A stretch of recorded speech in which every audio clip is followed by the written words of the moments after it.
Hey everybody, welcome to the show. Run the Nation right here. TYT Nation, Jeff Waldorf here with you on this fabulous Friday evening. We got a great show for you guys today. Of course, we've got your normal Donald Trump tweets of rage. Don Jr., of course, getting schooled on what socialism actually is after the Green New Deal. That's kind of an awesome story.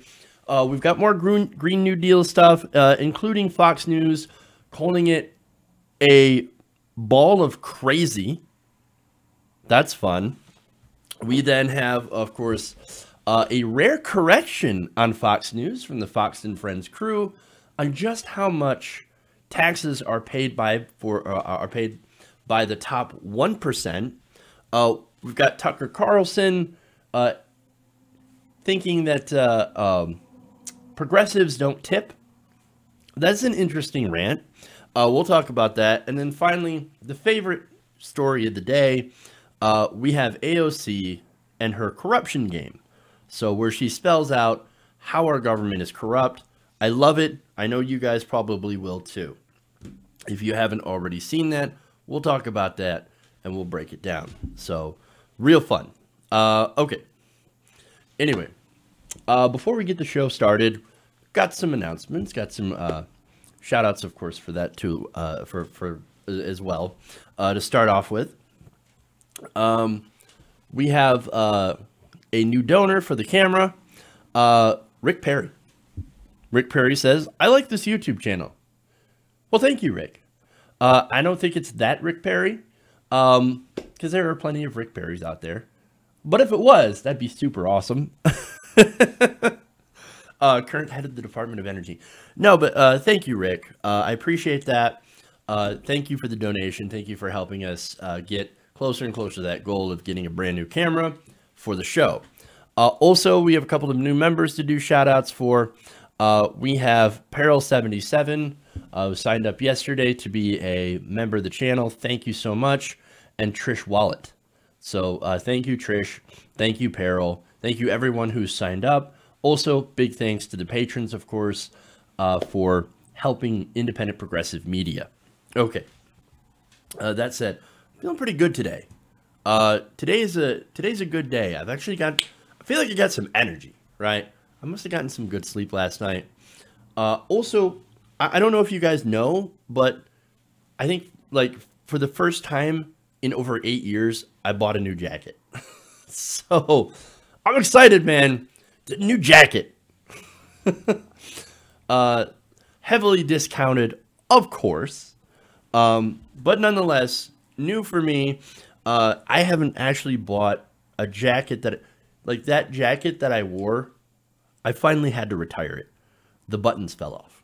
So that's how terrible the state of my wardrobe is. So I'm really glad that I was actually been able to get one of these, a brand new jacket that I can wear for the show. So that's just fun little news and something positive that happened today. So anyway, let's start out. Let's get into the show. Let's start. Actually, to be honest, it's not actually. It's supposed to be blue. The other jacket was black.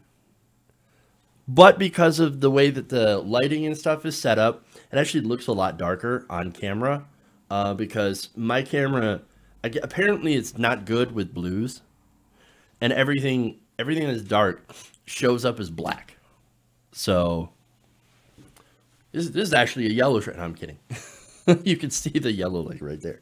Anyway, no, that's interesting. So, yeah, I kind of figured it would show up a little darker in the camera. But anyway, thank you guys. Okay, anyway, let's start with the show. Oh, please like and share the stream if you haven't already. Very, very important. Helps out a lot. Okay. Let's dive in. Oh, you know what? I don't think I had... let me just quick set up the sidebars here. As I didn't get a chance to do that before the show. Everything has been kind of rush today. So let me just take a second here to kind of set everything up. Yeah, it's not going to take very long. So I've got a lot of video clips today too, by the way. So we've got like video from Fox News. We've got video of AOC. Lots and lots of stuff. So again, I got to just set everything up to my for my buttons, and then we'll be ready to go. Okay. All right. Now we're ready.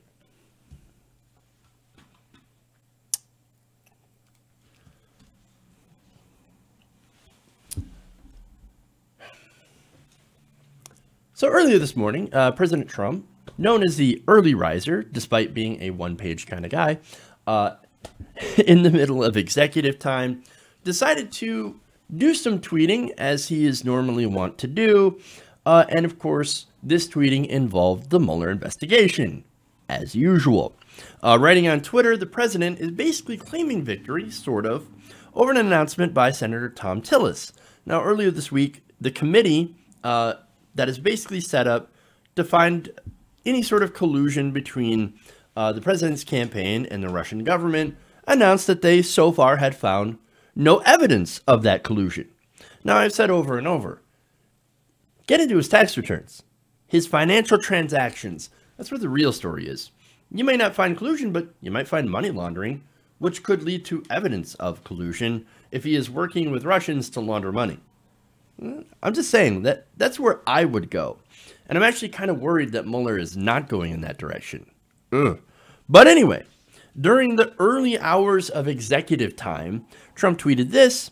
He said, "The mainstream media has refused to cover the fact that the head of the very important Senate Intelligence Committee, after 2 years of intensive study and access to intelligence that only they could get, just stated that they have found no collusion between Trump and Russia." No collusion. Well, okay, look, that's a Republican investigation into a Republican president.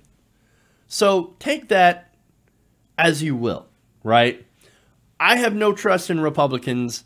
I have no trust in people, especially people who support the president and the president's agenda. So let's just be fair on that, right?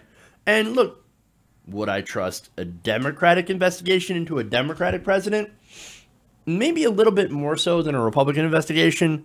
But then again, that also could be a conflict of interest. But anyway, if he had stopped there, okay, look, I get it, right?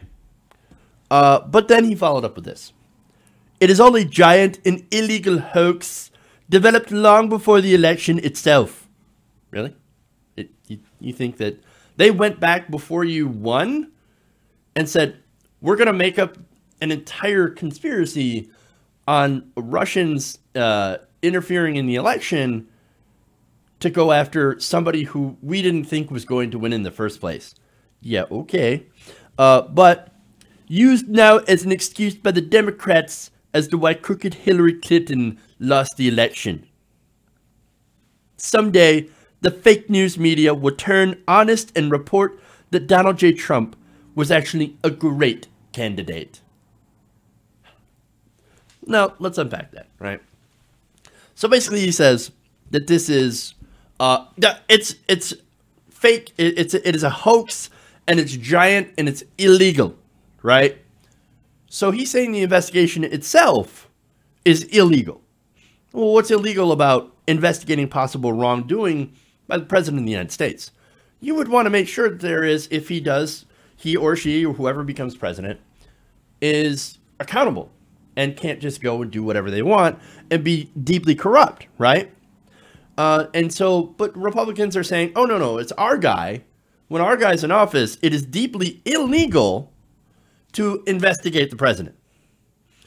But wait, didn't the Republicans investigate President Obama for years? Yes, they did. Benghazi, right? They also investigated Bill Clinton for Whitewater and then eventually impeached him over something that was not related to Whitewater. We're getting basically a blowjob from an intern. Are you saying then, Republicans, that those investigations are illegal? I mean, politically motivated and a giant waste of money, absolutely, but illegal. Are you sure they're illegal? I mean, do you want to go down that road? Now, of course, President Trump is looking to protect himself, and he's not worried about Republican presidents that will come after him. But here's the thing, the irony. If Hillary Clinton had won the election, the Republicans would very likely be investigating both Benghazi and the emails. Guaranteed. But okay, in all that, there is something that he actually is right about. Establishment Democrats and Hillary Clinton do use Russian meddling as an excuse as to why they lost the election. Of course. Russian interference, such as it was, I think was limited to memes, advertisements, and buying social media ads on Facebook. Now, look, you could say that, oh my God, they bought hundreds of thousands of dollars worth of Facebook ads, and then they posed as bots and trolls and tried to turn people against each other, right? Okay. But Hillary Clinton's team also spent millions of dollars, tens of millions, hundreds of millions of dollars on, well, yes, a lot of television ads, but they also did spend money on social media. They actually spent far more, I should say, than the Russians, and I think had more of an impact on the electorate than Russian memes. The problem, I think, is this was a unique election where we had two candidates that were deeply, deeply unpopular. One was running as a corporatist and member of the establishment versus somebody who was attempting to be a populist. So, but nonetheless, let's get back to the claim here that the Mueller investigation is a complete hoax and that it's an illegal hoax, right? Now, so far, the investigation has secured a lot of guilty pleas or convictions from people in Trump's orbit. For example, you had former Trump campaign chairman Paul Manafort, Deputy Trump chairman Rick Gates, former Trump National Security Advisor Michael Flynn, and former Trump campaign advisor George Papadopoulos, all getting, doing guilty pleas, right? Last week, you also had Trump ally Roger Stone indicted on charges of perjury, obstruction of justice, and witness tampering. So most of these convictions and indictments came from lying to law enforcement. Now, why is everybody around Trump always lying? Constantly. That's curious. And why is it that a lot of those lies seem to be something that's related to meeting with Russians? That's weird, right? Now, let me tell you what's not going to happen. The media coming by and saying Trump was an amazing candidate. No, that's not going to happen. Or wait a minute, maybe I'm wrong. I mean, I guess a couple of good examples already happened. You had John McCain. John McCain recently passed away, right? The media couldn't help but pour praise on this guy. But wait, John McCain was not a good person. He was a warmonger, somebody who never met a war they didn't like. Not only that, you had George H.W. Bush. Also a pretty terrible person. He was even involved with Iran-Contra, right? Odds are, and this is what's scary about so-called mainstream media, if Donald Trump does something warlike or gets us into a conflict, well then, there's a good chance the establishment, once he's gone, will praise him. We've seen it happen with George W. Bush. George W. Bush is now rehabilitated thanks to the awfulness of Donald Trump. If there's somebody worse than Donald Trump, then you better believe that just like George W. Bush, they're going to rehabilitate Donald Trump in some form, in some fashion. I mean, look, we've already seen examples of that. You guys remember Brian Williams?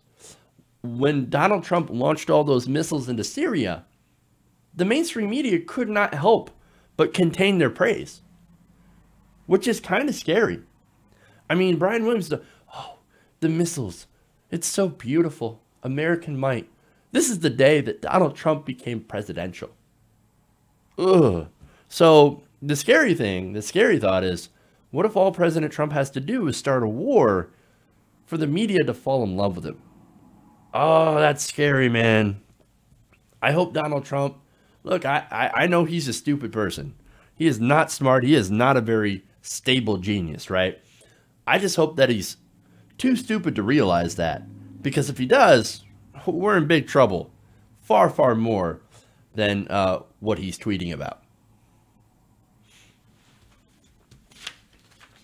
Ooh, that went serious. Real quick.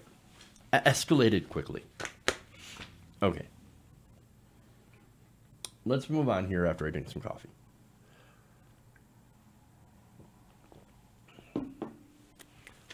Okay.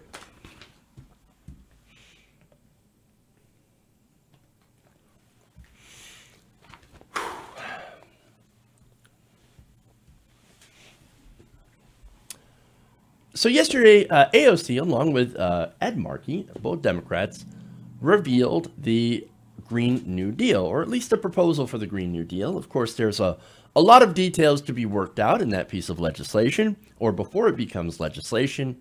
But nonetheless, Republicans already came out and attacked it. One of them is the Trump's son, Donald Trump Jr. Now, Trump Jr., of course, went to Twitter, as usual, to slam this as socialism. He says, ha ha ha, yeah, it sounds very familiar, just like socialism won't fail miserably this time. Now, wait a minute. Now, there's a mix of, obviously, investment inside this Green New Deal program. A lot of investment, of course, right? Necessary investment. And then there's some, I guess, a little bit of market-based solution in there mixed in as well. But mostly this is a huge investment in transforming 100% our energy system, which is necessary since we have 12 years left before essentially climate annihilation, right?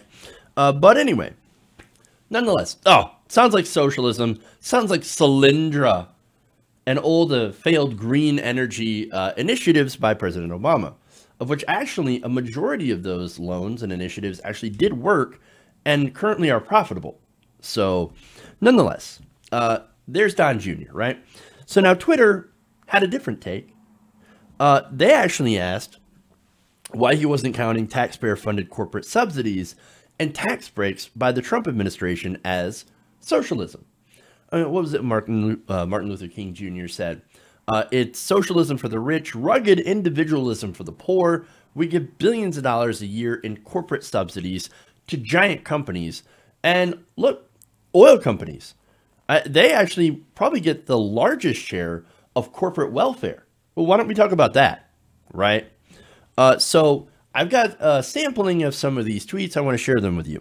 Now, Homer is a role model, which is interesting. He points out that Miguel's taxpayer funding your security is just capitalism. And he linked to a story, of course, where taxpayer money was paid for Donald Trump Jr.'s security when he took a trip to India. Now, Digstead folks stuff up says, I love some of these handles. I'd remind you that public education and libraries, along with fire and police, are technically examples of socialism. But you didn't go to public school and wouldn't enter a library unless there was an endangered animal to kill within. All very good points. Look, there's a lot of public investment that we take for granted and that is actually incredibly helpful and popular inside our own lives. Well, that's socialism, right? The military is socialism.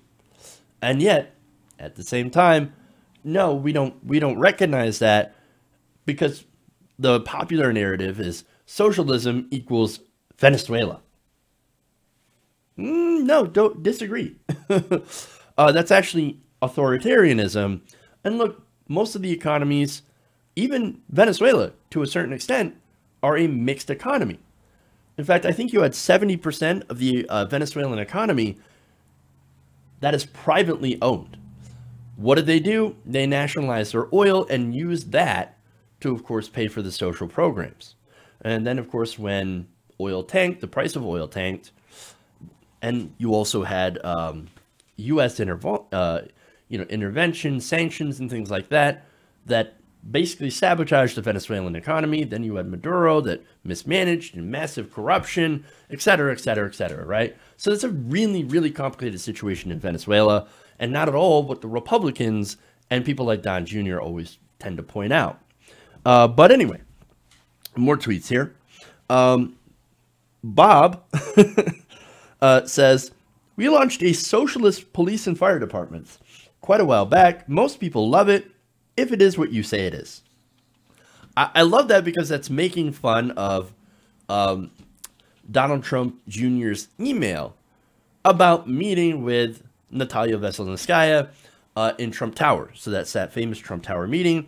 But look, the other point, though, is that, yes, the fire department, you see, a lot of people don't know that we actually had tried privatized fire departments back in the past before we actually have nationalized public fire departments. So basically what would happen is that people on the block would pay a private fire department. And if you didn't have that, then your house would burn down. Well, the problem with that is that if you couldn't afford to pay for the fire department and your house burnt down, it wasn't just your house that was affected. It was the entire block. So you would have blocks that would burn down, even though some of the people did have money and were paying private fire departments. That's why it failed. It massively failed. So privatization, there is a good example of private industry failing, whereas socialism actually was very successful and continues to be very successful. But there's more. You also have Walt that tweeted, Social Security is socialism and has brought millions of elderly out of poverty. It will also not fail. The deduction cutoff just needs to be raised. All the federal dam projects are socialism. Maybe you should spend some time reading about American history. No. I guess he probably will not. Aaron Riley says that would be nice, but virtually every administration gives out corporate welfare in some shape or form. And it's disgusting what some companies do with the money instead of what they really should be doing, like investing in employees, not making CEOs even more rich. Mostly Functional Adult says, as opposed to subsidizing polluting energy sources, yes, let's try this again. James D. Maggie says, it works when everyone pays taxes, which unfortunately there are a lot of corporations that do not pay their taxes. Donna says, how many times do Republicans have to try trickle-down economics and fail our middle class over and over again before they can admit they are only interested in helping the rich? Yeah, but if you admit that trickle-down economics only helps the rich, then you can't con people into believing that, don't worry, the wealth is going to trickle down. It's going to trickle down. So that's why you got to give us all the money, us at the top, and then we'll eventually create jobs and the wealth will come down to you. It doesn't work. It never has worked.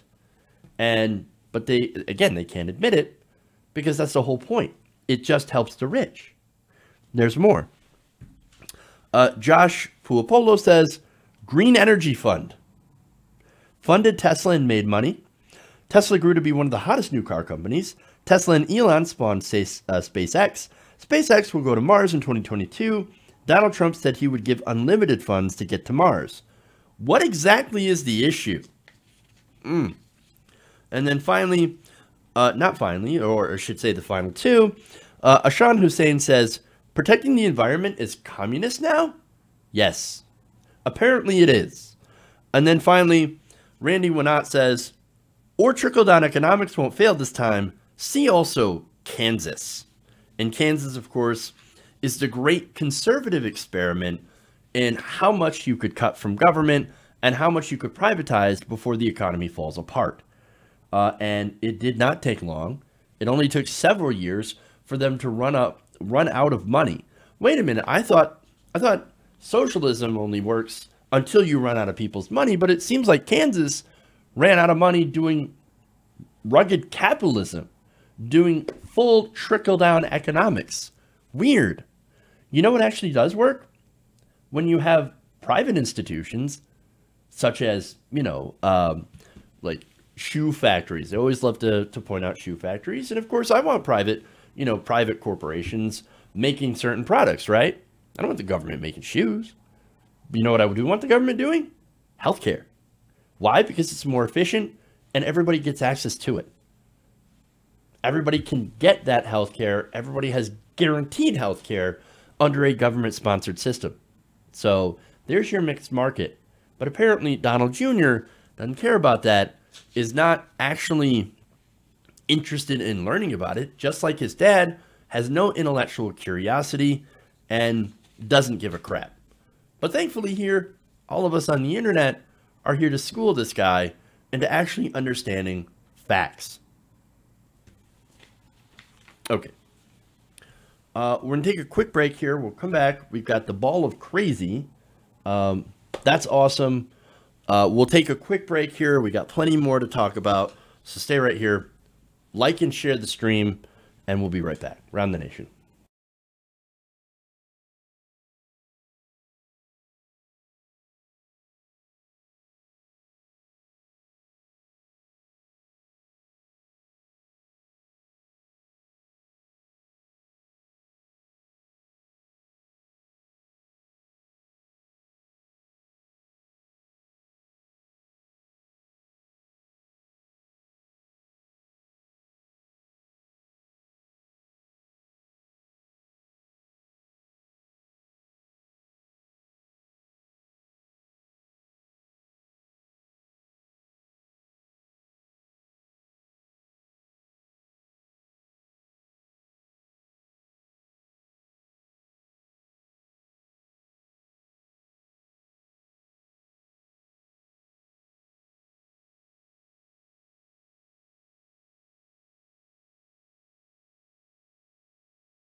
Hey everybody, welcome back to the show. Around the Nation right here. Jeff Waldorf with you. Please give us a like and share if you haven't already.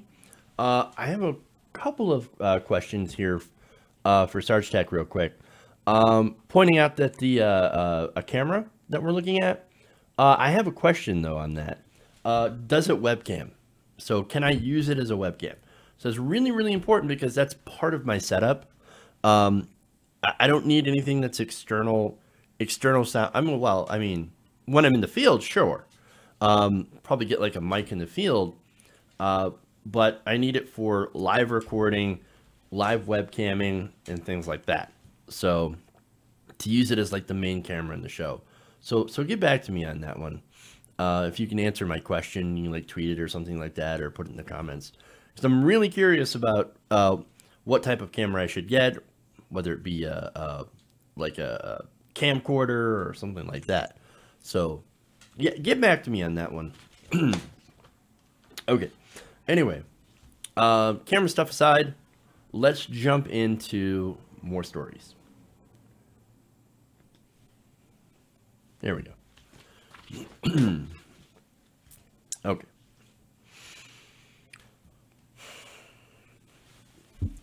So yesterday, AOC and the Democrats, progressive Democrats, I should say. Let's start it over again. So yesterday, AOC and progressive Democrats released a plan called the Green New Deal. Now, what it would do, of course, is an ambitious plan to try to turn our energy system away from fossil fuels within the next 10 years and transition us to 100% green renewable energy. Now, of course, it didn't take long for the attacks to come in, especially from the right wing, but also from corporate Democrats. Here you had Nancy Pelosi calling it the green dream.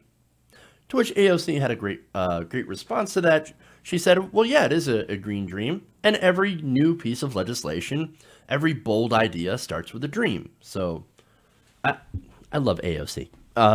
Anyway, so now Fox News had a segment, and they had on Mark Morano. Now, Mark Morano, of course, is a climate denier. He runs a thing called climatedepot.com. And he had this to say about the Green New Deal. Let's take a look. You told our producers this deal is a big bowl of crazy. Why do you say that? Yes, this is essentially the environmental left and the left wish list of the last 40 years, all thrown into one package, and they don't want to debate it on the merits of the economics. We're told we need to do all of this, from banning meat to airline getting rid of the internal combustion engine, all to save us from a climate emergency, and yet we're not told how to expect better weather if we actually pass this thing. It would have no impact on the climate, even if you believe Al Gore and the United Nations and all the silliness that sometimes they claim. This plan is plagiarism, pure and simple. They borrowed it from the 1960s and 70s. In my book, I detail how different environmental scares, overpopulation, resource scarcity, even global cooling, had the same solutions: wealth redistribution, central planning, sovereignty limiting, and just a massive government intervention. All right, so there's a little bit to unpack here, the insanity. For one, it's the wish list of the environmental left for 40 years. Yeah, I don't dispute that. Yes, there's a lot of stuff in that piece of legislation, or I should say in that proposal, that, progressives and environmentalists definitely want. That's why it's such a fantastic proposal. That's why it's great. Oh, but they don't want to debate it on the merits of economics. What do you mean? The Green New Deal would create tens of millions of jobs. And yes, there is initial investment, but I think that investment is worth it, especially considering the alternatives. Climate change costs a lot of money. But nonetheless, did they want to ban meat to getting rid of airlines? Actually, wouldn't get rid of airlines, but high-speed rail would actually be more efficient and maybe even faster. I mean, talk to people who constantly have to fly back and forth and say, if there is a train, high-speed rail, that would actually do it faster, more efficiently, and for cheaper, why would you ever want to take an airplane? That would be the question.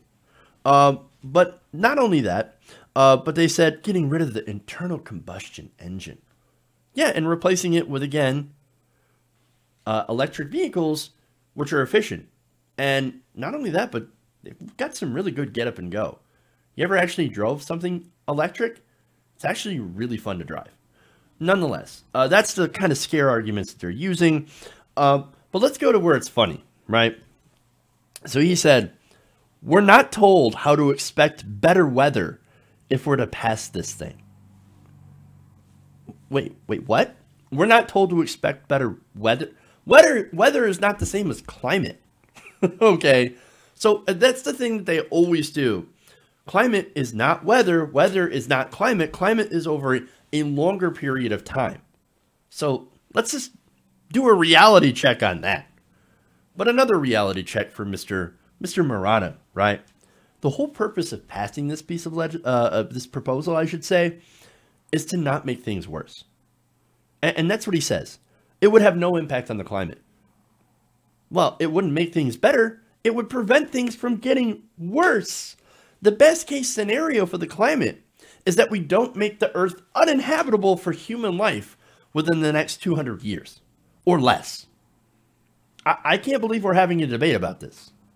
Look, the problem is that we have damaged the atmosphere so much with our pollution over the last few hundred years since the Industrial Revolution, right? We can't reverse that, right? We can't take that carbon back out. I mean, there are things that can, of course, and part of the Green New Deal is low-tech solutions like planting more forests so that they can naturally, over time, take some of the carbon out of the atmosphere. The problem is that right now we're adding so much more to it that there's an off balance here. That we are imbalanced, we are off balance, we are putting too much into the atmosphere at one time that the world, that the world's forests and plants and things like that can't actually take it back out of the atmosphere. And that is a huge, huge problem. The rate of climate change is also getting worse, which is making some things uninhabitable, right? Some places are getting too hot for human habitation. And you have massive wildfires like those that happen in California happening more often, et cetera, right? There's a huge, huge problem, right? The amount of carbon that we have put in the atmosphere has been cumulative, right? It just keeps adding on because it stays there in the atmosphere for a very long time. Now, methane is a little bit different. Methane actually increases warming by a huge amount, but doesn't last in the atmosphere as long as carbon. So, anyway, all that stuff, those are facts. That's what's going on here. Now, Marano, he doesn't want to look at facts. He doesn't care. And he says, well, why are we going to do something if it won't actually fix the situation? And if we can't fix the situation, then let's just make it worse. I mean, I'm not going to be around. Ha-ha to my kids and grandkids. Don't care. I'm making lots of money saying ridiculous talking points. I mean, it's pure selfishness, right? The other part of this is people like Marano are very, very unwilling, and this shows how unwilling they are to make changes that preserve society after they're gone. That's the problem here, right? Look, it's actually incredibly selfish to screw over future generations. But then again, look at what most of the boomer generation did. Sorry, I know I've got boomers that watch the show. I know boomers that are fantastic, great progressives. This is not, this is not directed at you, okay? If you're a good progressive and you've been fighting this fight for longer than I'm alive, then I am not talking about you, right? But there are a vast majority of boomers that have screwed over the following generations, the generations that went after them. And millennials are just the latest generation to get screwed over. You have told them, your kids and grandkids, that you just don't care. You want to talk about the me generation, right? Those constant articles about how selfish millennials are. Ain't millennials that are selfish. It's the boomers and those that come in the silent generation, right? This is an example. Programs like the Green New Deal represent, and this is millennial politics at its finest, right? They represent a communal effort to combat climate change. The companies and corporations and the rich, they're not going to do it on their own. No, we have to make them. Governments are the only powers right now that can do what is required on a massive scale to solve this problem. So, and look, you want to know what's a ball of crazy? Screwing over the future of humanity in order to make an extra dollar. Money doesn't mean anything. It's a man-made creation. Whereas the earth, whereas oxygen is kind of essential for life. What we have now is a situation where short-term greed is, look, you have short-term greed, you have people that's all that interests them is short-term profits, right?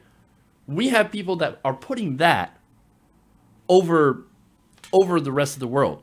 They're saying we'd rather have our profit and we would exchange setting the earth on fire to get it.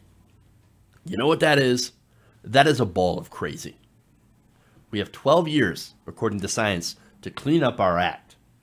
And this is the first major bold policy proposal that we have that will actually attempt to address it. And idiots like Morano, there's another clip later on where they talked about this. Brian Kilmeade said, oh, this looks like it was put together by a 10th grader. And Morano says, oh, no, far too generous. I think it was a 3rd grader.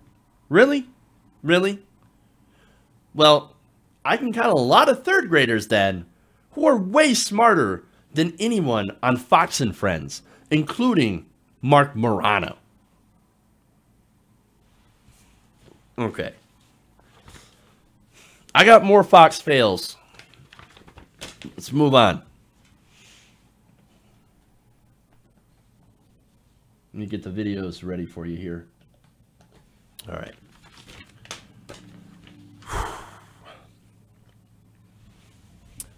So Fox and Friends had to issue a rare correction over a claim on how much rich people pay in taxes. Now, this came during the discussion on Medicare for All.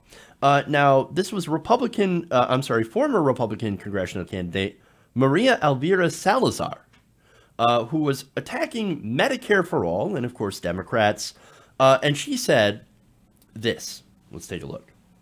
The more you give handouts, the more you make them parasites of society, then the less they do and the less they come out of that state, which is really bad for the human soul. So I'm not saying that we're being cruel. I'm not saying that we got to help people. I'm not saying that everybody deserves health care, but we got to see who is going to pay for it, how is the system going to be able to provide it without taking the incentive from those that produce the wealth to create that wealth in order to give to those people that are in need. Remember that 1% of the country, this country, pays 99% of the taxes.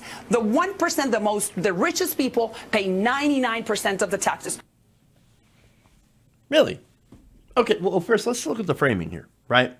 So she starts right off the bat saying people on assistance are parasites. They're like the parasites. They're the worthless people that are taking and extracting the wealth from the wealthy, from the rich, right? What a ridiculous, again, ridiculous framing, right? No, in reality, here you have the very wealthy that have extracted wealth from their workers, from people on the lower end of the economic spectrum, and that's how they were able to become billionaires, right?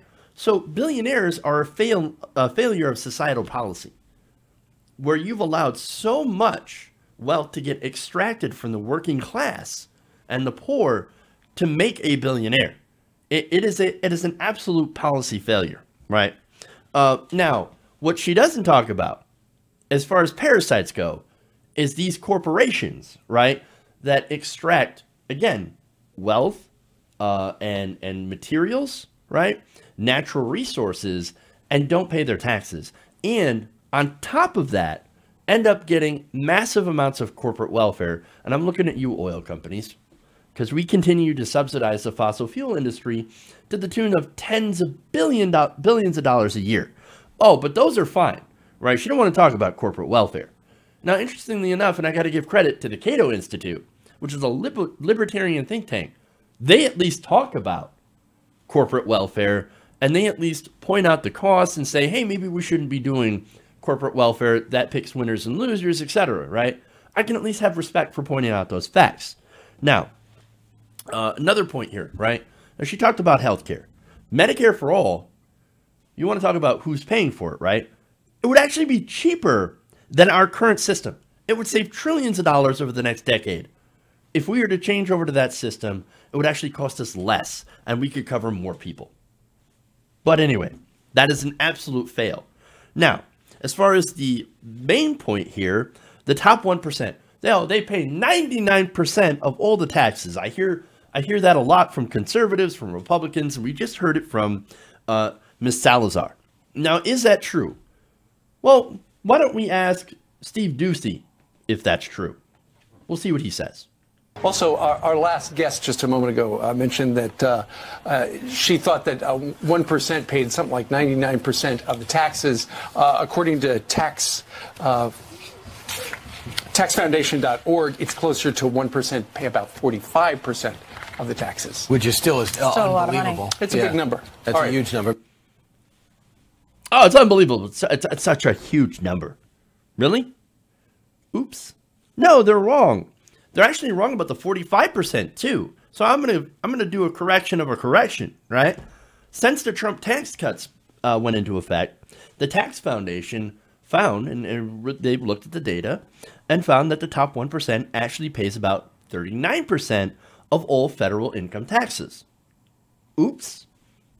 You know what? You know what that means? That means the remaining 60% falls on the middle class. Right now, by the way, the 3 richest people in America own more wealth than the bottom 50%. And yet the top 1% pays only 39% of all federal taxes.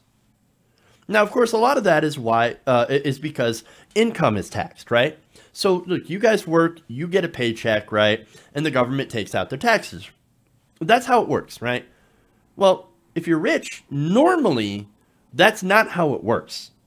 You see, look, a lot of wealthy people is actually, look, they've got their money mostly from inheritance.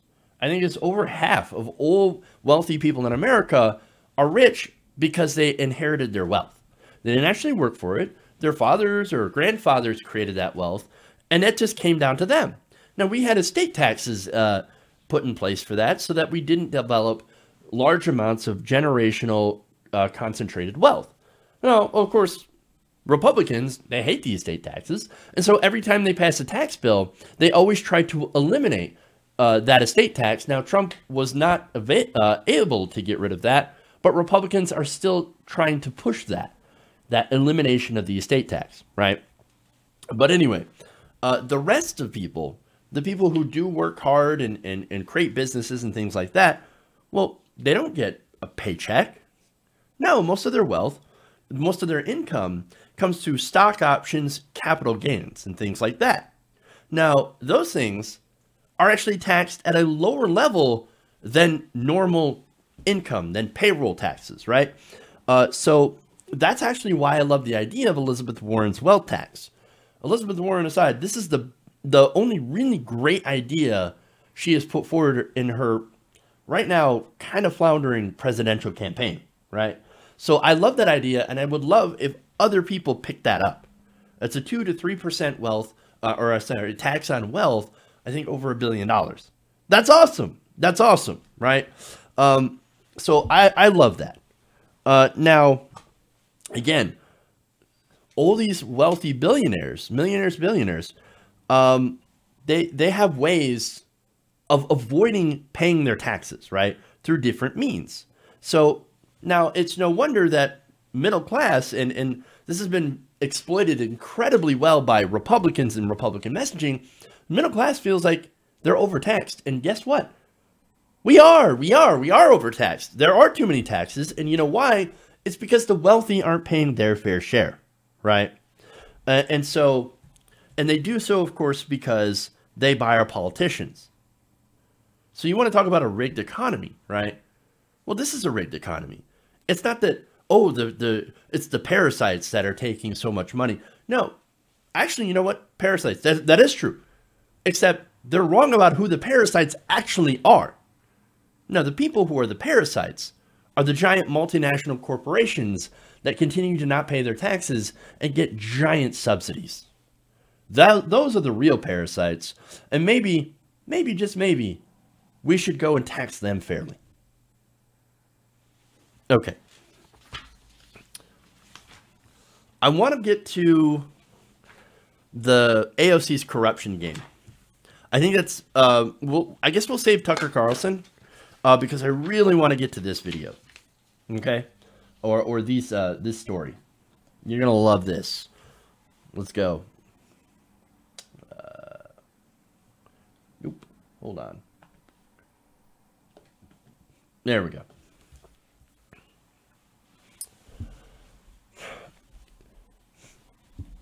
So recently a new video of Alexandria Ocasio-Cortez has gone viral on the internet.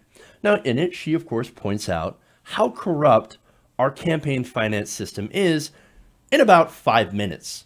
And I want to show you some of that video right now. Let's take a look. Let's play a game. Let's play a lightning round game. I'm going to be the bad guy, which I'm sure half the room would agree with anyway.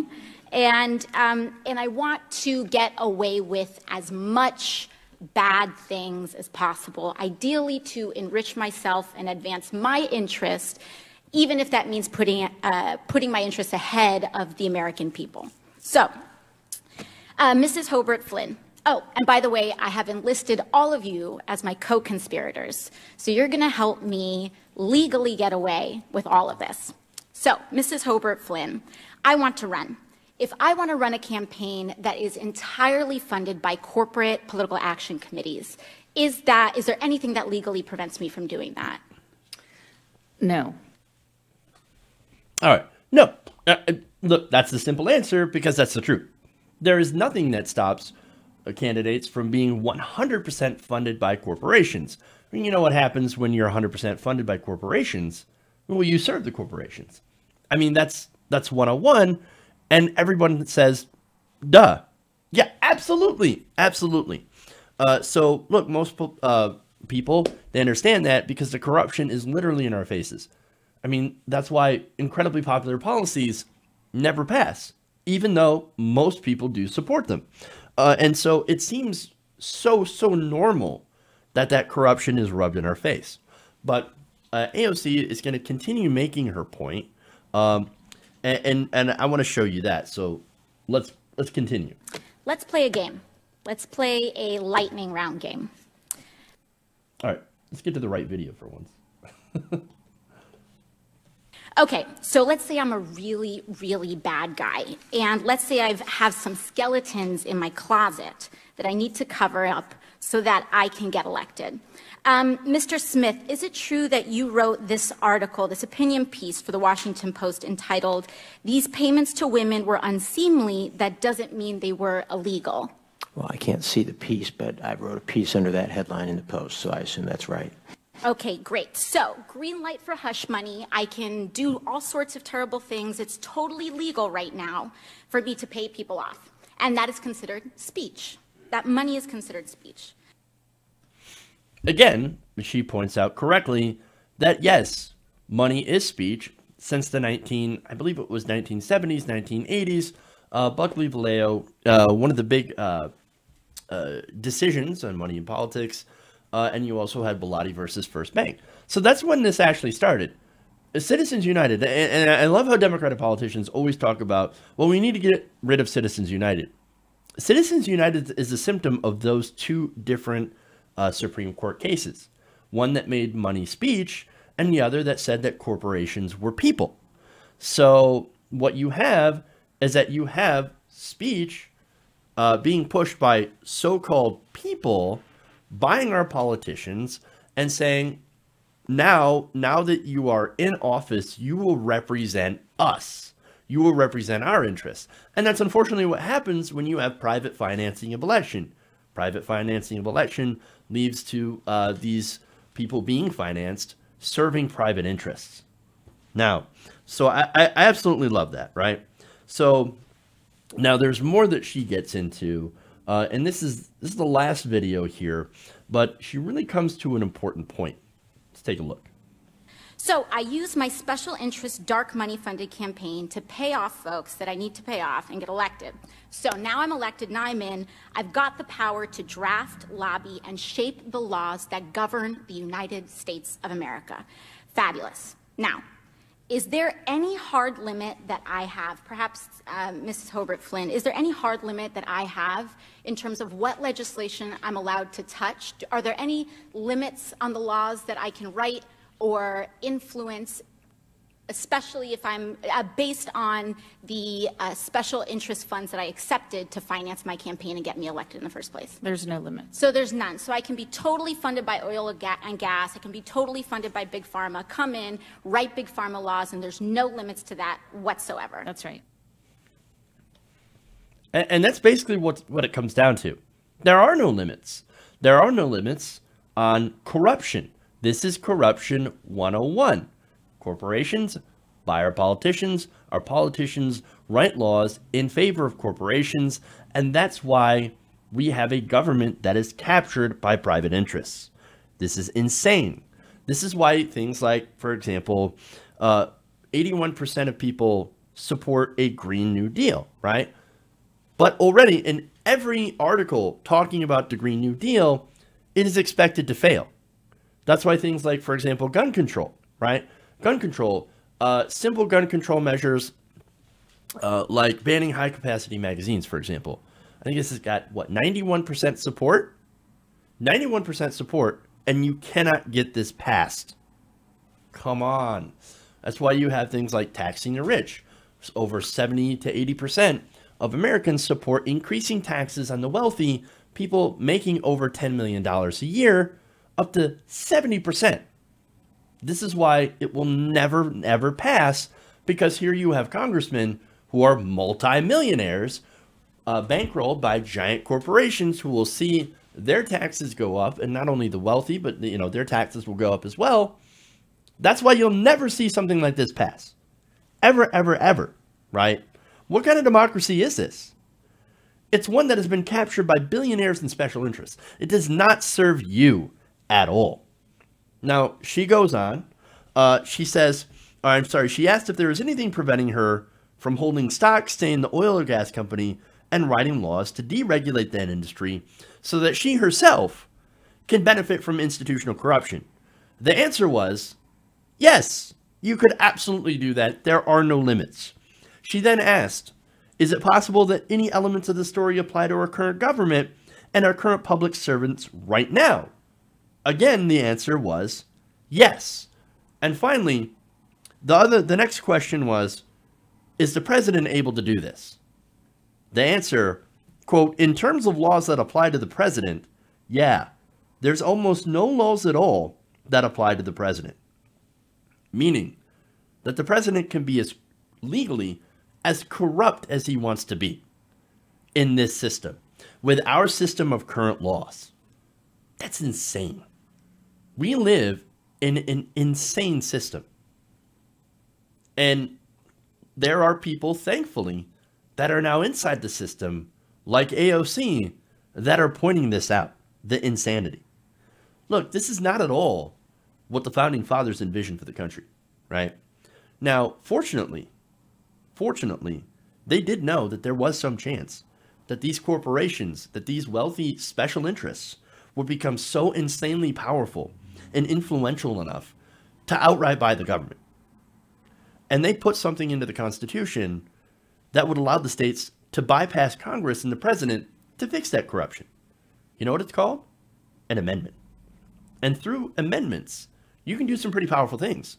For example, women who had absolutely no power, no ability to vote, no influence in the political process, were able to get the right to vote. Now, how do you get the right to vote if you don't vote? Well, you're able to do it through an amendment, through political pressure, right? The power of the tool of an amendment cannot be overstated, which of course that's why there's a very, very high bar to amending the Constitution.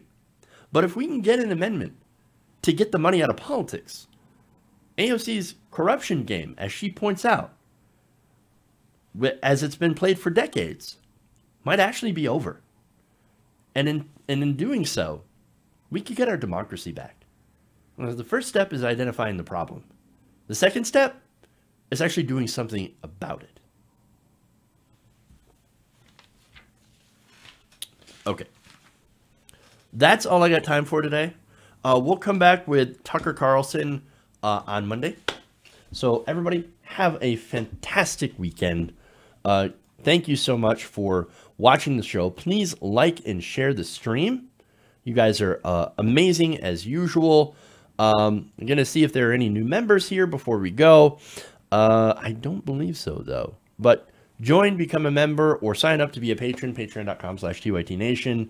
Either way, you go to help the show. Patreon allows you to put in whatever, support me in however much you can afford, $1, $3, $3, whatever. and joining as a member is about $4.99. So do that, either or. That's a good way to support independent progressive media. Thank you guys so much. Love you guys. And remember, change begins with you. Good night, nation. You guys have a great Friday, an awesome weekend, and we'll see you next week.